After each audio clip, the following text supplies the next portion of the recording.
Hi everyone. A trader sold a children study table and a chair for rupees 162. तो मेरे को एक table और चेयर दोनों का जो मिला के सेलिंग प्राइस है वो कितना दिया हुआ है 162. This is SP basically. By doing so, he made a profit of 20% on table and 10% on chair. इसमें भाई ने क्या किया है, टेबल पे 10% का प्रॉफिट कमाया है, 20% का प्रॉफिट कमाया है और चेयर पे 10% का प्रॉफिट कमाया है. आगे क्या दिया है, by selling them together for a rupee more. तो देखो, अब यहां से मेरे को क्या सोचना चाहिए. जो एक बहुत बेसिक एरर लोग करते हैं वो करते हैं कि भाई कई बार प्रॉफिट लॉस को सेलिंग प्राइस पे कैलकुलेट कर देते हैं. बट प्रॉफिट लॉस हमेशा किस पे कैलकुलेट होता है, कॉस्ट प्राइस पे. तो मेरे को क्या करना चाहिए, मेरे को कॉस्ट प्राइस मानना चाहिए. टेबल का कॉस्ट प्राइस मेरे को एक्स लेट करना चाहिए और चेयर का कॉस्ट प्राइस मेरे को वाई लेट कर लेना चाहिए. अब मेरे को क्या दिया है, मेरे को दिया है by doing so he made a profit of 20% on the table. तो भाई आप बोलोगे कि भाई x इंटू 1.2 ये टेबल का सेलिंग प्राइस होगा, प्लस 10% ऑन चेयर आप बोलोगे 1.1 इंटू वाई ये वाई चेयर का सेलिंग प्राइस होगा. तो ये कंबाइंड सेलिंग प्राइस आ गया और इसका वैल्यू मुझे कितना दिया है 162. फ्रॉम हियर आगे मुझे दिया है by selling them together for a rupee more. For a rupee more का मतलब क्या हो गया कि भाई अब जो वैल्यू होगा वो 163 रुपी हो जाएगा. He could have made a profit of 10% on table and 25% on chair. That means कि अगर मैं अब नया सेलिंग प्राइस लिखूं तो वो हो जाएगा x इंटू 1.1 क्योंकि 10% टेबल पे है, प्लस y इंटू 1.25 क्योंकि ये इसको किस पे मिल रहा है, चेयर पे, और रुपी मोर. दैट मीन्स टोटल कितना पैसा बेचा है, 163. मेरे से पूछा क्या गया है, what is the cost price of the table. Cost price of the table मतलब मेरे को एक्स फाइंड करने का है. इजी क्यों लगा, बिकॉज मैं साथ साथ करता गया, मैं साथ साथ इसका इक्वेशन फॉर्म करता गया, मैं अपने कॉन्सेप्ट पे स्टिक रहा. वो कॉन्सेप्ट क्या है कि आप बोलोगे कि भाई एक चीज होती है कॉस्ट प्राइस, एक चीज होती है मार्क प्राइस और एक चीज होती है सेलिंग प्राइस. जब आप कॉस्ट प्राइस पे मार्कअप करते हो तो आपको मार्क प्राइस मिलता है, जब आप मार्क प्राइस पे डिस्काउंट देते हो तो आपको सेलिंग प्राइस मिलता है, और जब आपको प्रॉफिट लॉस कैलकुलेट करना पड़ता है तो वो आप किस पे करते हो, कॉस्ट प्राइस पे. तो कभी भी प्रॉफिट लॉस सेलिंग प्राइस पे कैलकुलेट नहीं होता है. तो ये हमारा साइकिल है जो हमें हमेशा ध्यान रखने का है. इसके बाद मेरे पास क्या है, दो इक्वेशन दो वेरिएबल. मैं दो इक्वेशन दो वेरिएबल है इनको सॉल्व करूंगा, मेरा आंसर आ जाएगा. तो थोड़ा इनको रिफाइन फॉर्म में लिख लेते हैं. ये हो जाएगा 12x plus 11y is equal to 1620. मैंने डेसिमल हटा के 10 का मल्टीप्लाई करा दिया. और दूसरा हो जाएगा 11x plus 12.5y is equal to 1630. अब इसमें मेरे को x फाइंड करने का है तो मैं y को रिमूव करने के लिए क्या करूंगा, मैं पहले इक्वेशन में 12.5 का मल्टीप्लाई करा दूंगा और दूसरे इक्वेशन में मैं 11 का मल्टीप्लाई करा दूंगा. तो ये हो जाएगा 12.5 into 12x plus 12.5 into 11y is equal to 1620 into 12.5. और दूसरा इक्वेशन हो जाएगा 11 into 11x plus 12.5 into 11y और दिस इक्वल टू 1630 इंटू 11. आप इसमें से सिंपली क्या कर सकते हो, इनको सब्ट्रैक्ट कर दो. तो इधर से मेरे को मिल जाएगा x, अगर मैं कॉमन ले लूं तो 12.5 इंटू 12. अब देखो 12.5 इंटू 12 का कैलकुलेशन किस तरह से आप कर सकते हो, आप इसको लिख सकते हो 12 into 12 plus 1/2 of 12. This is 144 plus 6. तो दिस वैल्यू वुड बी 150. ये और ये तो कैंसिल आउट ही होने वाले हैं. 11 का स्क्वायर इज 121x. और ये किसके बराबर आ जाएगा, आप बोलोगे 1620 इंटू 12.5. अगर आपको थोड़ा भी प्रॉब्लम है तो आप इसको कैलकुलेटर में पुट करके भी सॉल्व कर सकते हो. It would be easy. अगर मैं सीधा कैलकुलेटर से कैलकुलेशन कर लूंगा तो ये थोड़ा सा इजियर साइड रहेगा. 1620 इंटू 12.5 आ जाएगा 20250 माइनस 1630 इंटू 11. अब 11 का मल्टीप्लीकेशन हो जाएगा, आप बोलोगे 1630 और एक बार 1630. दिस वुड बी 30971793 इधर से सब्ट्रैक्ट करेंगे तो 150 में से 121 गया, दैट वुड बी 29x, और 20250 में से 17930 सब्ट्रैक्ट करेंगे तो 0 में से 0 गया 0, 5 में से 3 गया 2, एंड 12 में से 9 गया तो 3 बचा, और इधर 19 में से 7 गया तो 2। तो मेरे पास ये वैल्यू आ जाएगा। इसके बाद मेरे को क्या करने का है, x फाइंड करने का है, तो मैं बोलूंगा x would be 2320 divided by 29, और ये वैल्यू आ जाएगा। देखो अब मेरे को 9 से 2 बनाने का है, तो I think I should multiplied by 8। तो 29 टाइम्स 8 कितना हो जाएगा, 2 7 कैरी 16 और 23, तो this would be 80। A farmer planted 90% of his land with potatoes of three different variety। तो मैं मान लूंगा कि भाई इसके पास 100 यूनिट था, 100 यूनिट में से इसने पोटैटो कितने पे डाला है, 90 यूनिट पे। तो ये पोटैटो वाला हो गया, इसका मतलब है 10 फ्री है, इस पे कुछ नहीं किया है, and did not plant anything in the remaining part of his land. ठीक है, तो मतलब 10 पोटैटो से फ्री ही था। He devoted 50% of the planted area, language important है। अब देखो 90 का 50% कितना हो जाएगा, 1/2, that is 45 units to potato variety one. यहाँ पे क्या आया है, variety one.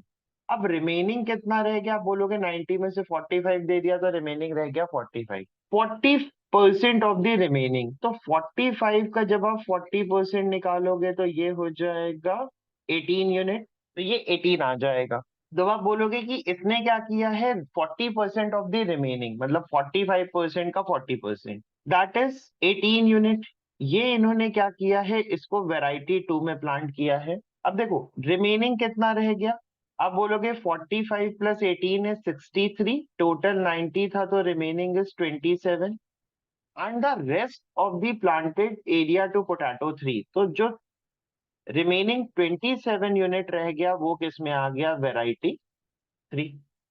What was the ratio of unplanted area to the planted of variety 3? Unplanted कितना था, आप बोलोगे 10, और प्लांटेड कितना था वेराइटी थ्री में, आप बोलोगे 27। तो आंसर कितना हो जाएगा, 10:27, दैट इज ऑप्शन सी। अब देखिए 27:10 थोड़ा सा ट्रैप टाइप का हो जाएगा, बिकॉज कई बार लोग ध्यान नहीं देते हैं और 27:10 टिक कर देते हैं, बट ध्यान रखो कि अनप्लांटेड 10 और planted 27। So this will be my answer. Sai Raman grocery store purchased rice of three types, 1, 2, and 3 in the ratio of 6:3:1 respectively। इसका मतलब है टाइप 1 इस टू टाइप 2 इस टू टाइप 3 का जब रेशियो देखूंगा तो क्वांटिटी के हिसाब से कितना आ जाएगा, 6:3:1। देखो जब भी ऐसा रेशियो दिया होता है ना, तो इसमें दो केसेस हैं, या तो प्राइस में डील करना है मेरे को, या तो मेरे को क्वांटिटी में डील करने का है। अगर मेरे को क्वांटिटी में डील नहीं करने का है तो मैं इसको डायरेक्टली 6:3:1 लेट कर लूंगा, लेकिन अगर मेरे को क्वांटिटी में डील करने का है तो मेरे को इसको 6x 3x और x लेना पड़ेगा। तो जब भी ऐसा क्वेश्चन आता है तो मैं डायरेक्टली क्वेश्चन पे जंप करता हूँ कि पूछा क्या गया है। मेरे से पूछा है how much quantity of type 1 rice, इसका मतलब है मेरे को क्वांटिटी में भी डील करना है, तो मैं इसको 6 और 3 और 1 की जगह क्या लेट करूंगा, 6x 3x और x के बाद मुझे दिया है rice of type 1 2 and 3 cost 105 110 120 पर केजी रिस्पेक्टिवली। इसमें भाई तुम कितना पैसा लगा रहे हो, 105। इसमें कितना पैसा लगा रहे हो, आप बोलोगे 110, और इसमें कितना पैसा लगा रहे हो, 120। By selling the entire quantity of the mixture at 20% profit। देखो सेलिंग प्रॉफिट इसका मतलब है मेरे को सीपीएसपी निकालना पड़ेगा। तो पहले मैं कॉस्ट प्राइस कैलकुलेट करूंगा, मैं बोलूंगा मेरे पास 6x यूनिट है 105 के रेट पे, तो मेरे पास पैसा कितना आएगा, 105 इंटू 6x प्लस 3x है 110 के रेट पे, प्लस x है मेरे पास 120 के रेट पे। इनको करेंगे तो ये हो जाएगा 630x plus 330x plus 120x, 630 330, this would give me 1080। ये मेरा कॉस्ट प्राइस निकल आया। मुझे दिया है 20% profit and the amount of profit is rupees 1080। मेरे को प्रॉफिट दिया है, सेलिंग प्राइस नहीं दिया है। तो आप बोलोगे कि भाई प्रॉफिट और सेलिंग प्राइस का क्या लिंक है? आप बोलोगे selling price minus cost price कितना होता है? प्रॉफिट। मुझे कॉस्ट प्राइस पता है 1080, 20% प्रॉफिट पता है, तो मैं सेलिंग प्राइस निकाल सकता हूं by using the formula SP is equal to CP into 1 plus profit percentage. तो जो सेलिंग प्राइस आएगा that would be 1080 x multiplied by 20% profit that is 1.2। और इसमें से मेरे को सब्ट्रैक्ट क्या करने का है? I have to subtract cost price, और कॉस्ट प्राइस कितना है? 1080x। और ये वैल्यू कितना आना चाहिए? That must be equal to 1080, that is profit. तो आप बोलोगे कि भाई 1080x कॉमन ले लो, तो ये रह जाएगा 1.2 minus 1 is equal to 1080। This cancels out. तो x into 0.2 is equal to 1। तो x का वैल्यू कितना आ जाएगा? 5। मेरे से पूछा क्या गया है? राइस वन का क्वांटिटी कितना है? तो राइस वन का क्वांटिटी के लिए मेरे को क्या फाइंड करने का है? 6 × 6 दैट इज 30 kg। तो answer for this question should be 30 kg। इनमें invested 1020% for 2 years compounded invest. अब इसमें सिंपली क्या है कि भाई मेरे को सीआई का फॉर्मूला यूज करने का है, that is amount is equal to principal into 1 + R/100 to the power t. R मेरे को रेट बताता है, टी मेरे को टाइम पीरियड बताता है। तो मेरे को पता है कि भाई 1000 इन्वेस्ट किया है, तो पी का वैल्यू कितना हो जाएगा? 1000। रेट ऑफ इंटरेस्ट मेरे को दिया है 20% और 20/100, और टाइम पीरियड दिया है दैट इज 2। इसको आप सॉल्व करोगे दैट इज 1000 इंटू 6/5 इंटू 6/5 हो जाएगा, और इधर से मेरे को कुछ वैल्यू मिल जाएगा। Had he invested the amount for some period at the same rate of interest compounded half yearly। देखो half yearly, quarterly, annually, semi annually, इसमें लोग बहुत एरर करते हैं। इसमें क्या होता है कि देखो जैसे मेरे को हाफ ईयरली दिया है, तो मेरे को हाफ ईयरली कैसे सोचने का है कि भाई देखो टाइम आधा आधा ले रहा हूँ। जैसे एक ईयर था, अगर आप उसको बाय 2 करोगे तो क्या हो जाएगा? Half yearly. तो जैसे मेरे को 2 years का टाइम पीरियड दिया है, जब आप इसको 4 पार्ट में डिवाइड करोगे तो जो टाइम पीरियड होगा that would B of 4 years। ठीक है, मतलब 4 हाफ ईयर्स। ठीक है, 2 years को आप 4 पार्ट में डिवाइड करो that is 4 half years. And जो रेट ऑफ इंटरेस्ट होता है जैसे 20% है, तो वो कितना हो जाएगा? 10%। इसको आप इस तरह से देख सकते हो कि जब आप बोलते हो ना 20% पर एनम, इसका मतलब है कि भाई 20% कितने महीने में लग रहा है? 12 महीने में। हाफ ईयरली का मतलब हो गया 6 महीने, तो आप इसको बोलोगे कि 10% लगना चाहिए 6 महीने में। इस तरह से आप इसको ब्रेक कर सकते हो, तो एरर नहीं होगा। ओके, और 6 6 महीने के कितने पीरियड हो जाएंगे? 4। तो जब एनुअली था तो इतना अमाउंट मिलने वाला था, और जब सेमी एनुअली है तो आप देखो फॉर्मूला आपका नहीं बदलेगा। तो वो कितना हो जाएगा? सपोज मैंने इसको A1 लिया, तो जो A2 का वैल्यू हो जाएगा वो हो जाएगा P, अभी भी 1000 है। रेट ऑफ इंटरेस्ट जो 20% था वो चेंज होके हो जाएगा 10%। और जो टाइम पीरियड मेरा 2 years था वो कितना हो जाएगा? 4 years। तो इसको आप कैलकुलेट करोगे तो ये हो जाएगा 1000 इंटू 11/10 इंटू 11/10 इंटू 11/10 इंटू 11/10। इसको सॉल्व कर लेते हैं। 1 2 3, this cancels out, this is 11, 121, 121 into 11 is 1331। तो मेरे को बस 1331 इंटू 11 करने का है। That would be a easy one. ये हो जाएगा 146 तो this value would be 146,414.1 because upon 10 है। तो ये मेरे को A2 मिल जाएगा। A1 के लिए पूरा कैलकुलेशन कर लेते हैं। 5 1 जा 5, 20, और इधर से 5 1 जा 5, 40। तो ये हो जाएगा 36 टाइम 4 दैट इज 144। ये वैल्यू आ जाएगा 1440। दोनों का डिफरेंस निकालना है मेरे को, क्योंकि लेस और मोर पूछा है, तो आप बोलोगे 1464.1 minus 1440.0, this would give me 24.1, 24.1, that is option is D। तो ये मेरे को आंसर मिल जाएगा। Archana bought some kurtas of the same type and some lehengas of the same type from a shopping mall। तो दीदी कुछ कुर्ते खरीद रही हैं और कुछ लहंगे खरीद रहे हैं। Each piece of kurta cost 60% more than each piece of lehenga. तो अब यहाँ पे आप फ्रैक्शन यूज कर सकते हो, आप बोलोगे कुर्ता और लहंगा 60% मोर का मतलब हो गया, पहले मेरे को 60% का फ्रैक्शन देखना चाहिए, दैट इज 3/5। तो अगर लहंगा 5 रुपए का है तो कुर्ता कितने का होना चाहिए, 8 रुपए का।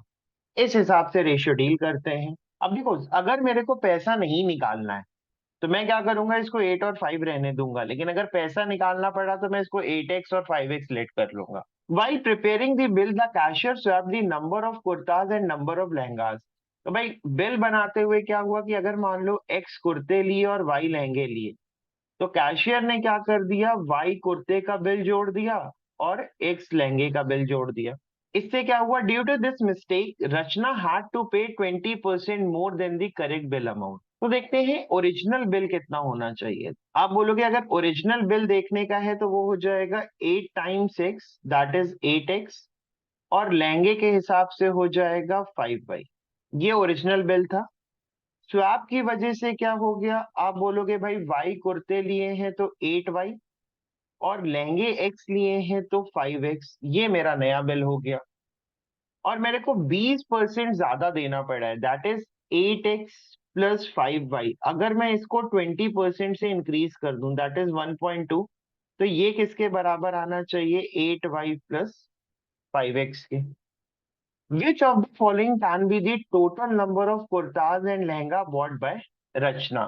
तो मेरे को x + y का वैल्यूज चेक करना है, क्या क्या हो सकता है। देखो क्योंकि कैन भी पूछा है तो एग्जैक्ट आंसर नहीं निकल रहा हो, तो इसको सॉल्व करते हैं थोड़ा सा। ये हो जाएगा 9.6x + 6y = 8y + 5x। थोड़ा सा शफल करेंगे तो हो जाएगा 4.6x = 2y, that is 23x = 10y।